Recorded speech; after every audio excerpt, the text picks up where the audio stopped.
کہ اگر تم چاہتے ہو، جاننا چاہتے ہو کہ جنت سے بھی بہتر چیز کیا ہے، باغات سے بھی بہتر کیا ہے، تو قرآن نے کہا وَرِضْوَانٌ مِّنَ اللَّهِ اکبر، اور اللہ کی رضا سب سے بڑی ہے۔ یعنی اللہ تم سے راضی ہو جائے، یہ جنت سے بھی بہتر ہے، جنت سے بھی اعلیٰ ہے۔ اور پھر یہ معمولی بات نہیں ہے، قرآن کہتا ہے ذَلِكَ هُوَ الْفَوْزُ الْعَظِيمُ، یہی ہے بڑی کامیابی، اللہ کا راضی ہونا۔ اب میں یہاں پر آپ کو سمجھاؤں،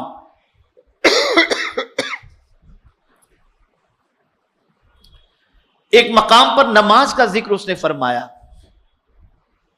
لیکن نماز کے ساتھ ایک اور چیز کے اکبر کا ذکر فرمایا، ان الصلاۃ تنہی عن الفحشاء والمنکر ولذکر اللہ اکبر، بے شک نماز بے حیائی اور بری باتوں سے روکتی ہے، اور اللہ کا ذکر سب سے بڑا ہے۔ تو وہاں ذکر جب سب سے بڑا ہے تو ذات کتنی بڑی ہوگی؟ تو قرآن کہتا ہے اللہ کی رضا یہ سب سے بڑی چیز ہے، یہ جس کسی کو حاصل ہو جائے سمجھ لو کہ اس کا بیڑا پار ہے۔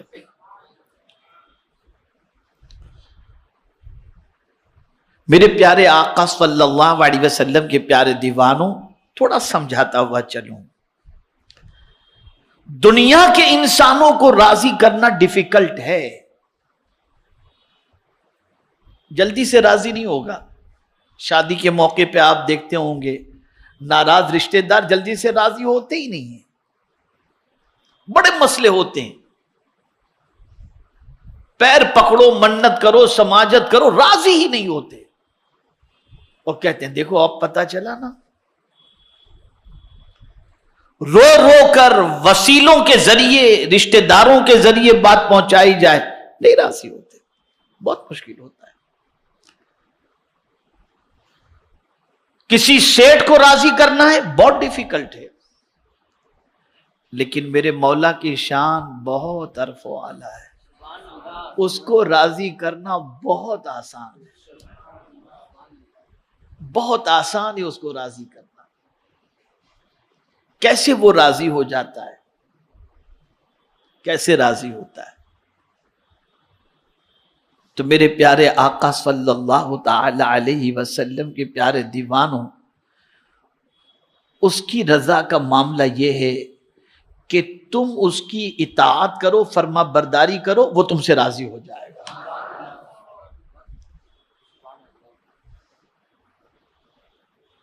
اور اسی کے ساتھ ساتھ اس کے فیصلے پر راضی رہو، اس کی شکایت کسی سے مت کرو، اس کی شکایت کسی سے مت کرو۔ مجھے یہاں پر ایک واقعہ یاد آتا ہے، اللہ اکبر۔ ہم یہ سمجھتے ہیں کہ انعام و اکرام کی بارش ہو، مال دولت، یہ ساری چیزیں ہمارے پاس ہوں تو گویا اللہ ہم سے راضی ہے۔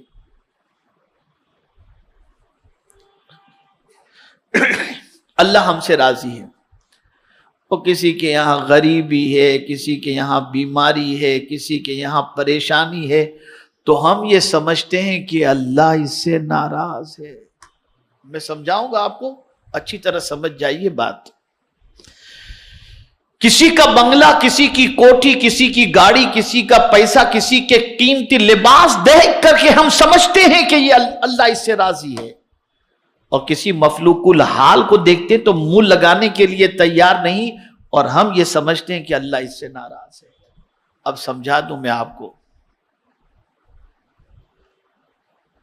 اگر اس کے پاس دولت ہے اور وہ سجدے کر رہا ہے، اگر اس کے پاس دولت ہے وہ حج کر رہا ہے، اگر اس کے پاس دولت ہے غریبوں میں تقسیم کر رہا ہے، اگر اس کے پاس دولت ہے عاجزی موجود ہے، اگر اس کے پاس دولت ہے تکبر نہیں ہے، اگر اس کے پاس دولت ہے اکڑ کے نہیں چل رہا بلکہ اس دولت کو اللہ کے بتائے ہوئے راستے پر خرچ کر رہا ہے، تو اللہ نے اس کو یہ دولت دی ہے، اللہ اس سے راضی ہے۔ لیکن توجہ چاہوں گا، دولت ہے اور نماز چھوٹ رہی ہے،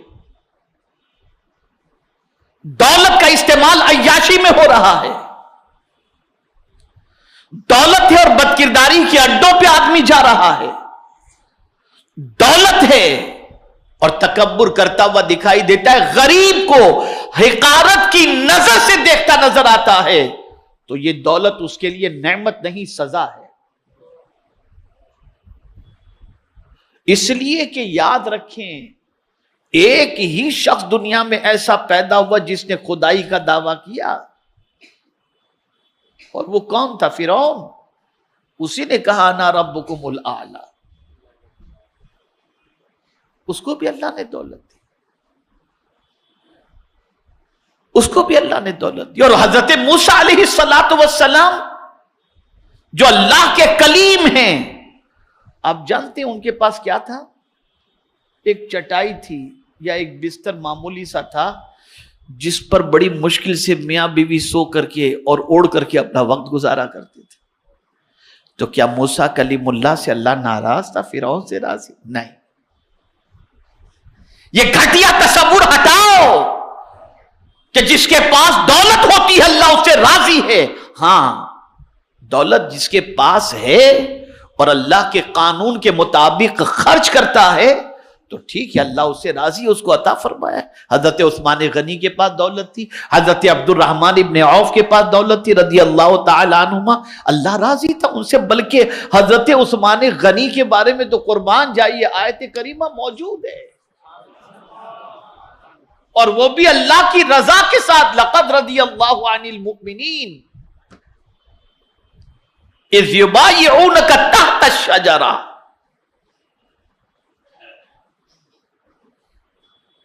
جو اللہ کے رسول صلی اللہ تعالی علیہ وسلم نے درخت کے نیچے بیعت لی تھی اور مومنین نے جو حضور کے ہاتھوں پر بیعت کی تھی، قرآن کہتا ہے لقد رضی اللہ، بے شک اللہ ان سے راضی ہو گیا۔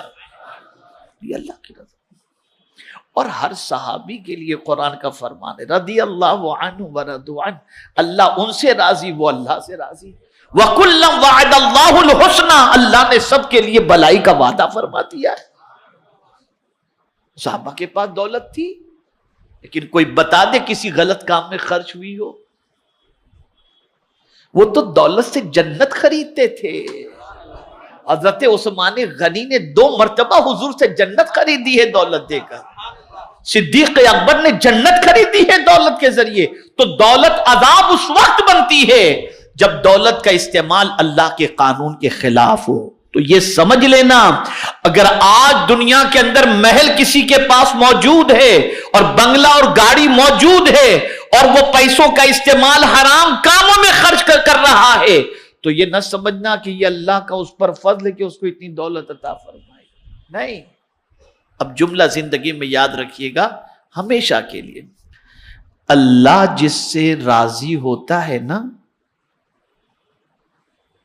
اس کی علامت یہ ہے کہ اسے سجدے کی توفیق دیتا ہے، اسے تہجد کی توفیق دیتا ہے، اسے تلاوت کی توفیق دیتا ہے، گناہوں سے بچنے کی توفیق دیتا ہے، نیکیوں کی توفیق دیتا ہے۔ کسی کا مال دیکھ کر یہ نہ سمجھنا کہ اللہ اس سے راضی ہے۔ اگر غریب ہے لیکن سجدے کر رہا ہے، حلال کھا رہا ہے، حرام سے بچ رہا ہے، اللہ کے ارشاد پر عمل کر رہا ہے، گناہوں کی دہلیز پر قدم نہیں رکھ رہا، تو سمجھ لینا کہ اللہ اس بندے سے راضی ہے۔ اور اس کی رضا کا حال یہ ہے کہ حضور صلی اللہ علیہ وسلم ارشاد فرماتے ہیں، بہت سارے ایسے لوگ جو پراگندہ حال ہوتے ہیں، یعنی کپڑے میلے، بال بکھرے ہوئے، سرکار فرماتے ہیں اگر وہ رب پر کسی بات پر قسم کھا لیں تو رب ان کی قسم کو پوری کر دیتا ہے۔ یہ حال ہے۔